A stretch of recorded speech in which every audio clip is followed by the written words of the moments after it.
انس بن مالک رضی اللہ عنہ کہتے ہیں کہ نبی اکرم صلی اللہ علیہ وسلم کے زمانے میں دو بھائی تھے۔ ان میں ایک نبی اکرم صلی اللہ علیہ وسلم کی خدمت میں رہتا تھا اور دوسرا محنت و مزدوری کرتا تھا۔ محنت و مزدوری کرنے والے نے ایک مرتبہ نبی اکرم صلی اللہ علیہ وسلم سے اپنے بھائی کی شکایت کی تو آپ نے فرمایا شاید تجھے اسی کی وجہ سے روزی ملتی ہو۔ جامع ترمذی حدیث نمبر 2345۔ ابو طلحہ رضی اللہ عنہ سے روایت ہے کہ جب نبی اکرم صلی اللہ علیہ وسلم کسی قوم پر غالب آتے تو ان کے میدان میں 3 دن تک قیام کرتے۔ جامع ترمذی حدیث نمبر 1551۔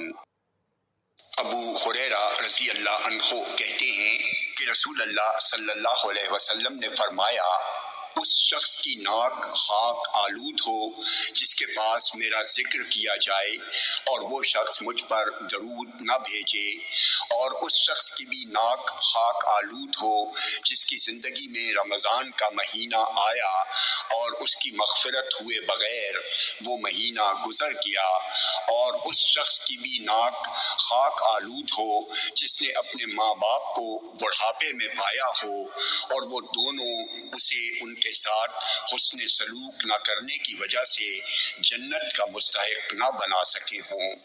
راوی عبد الرحمن کہتے ہیں میرا خیال یہ ہے کہ آپ نے دونوں ماں باپ کہا یا یہ کہا کہ ان میں سے کسی ایک کو بھی بڑھاپے میں پایا اور ان کی خدمت کر کے اپنی مغفرت نہ کرا لی ہو۔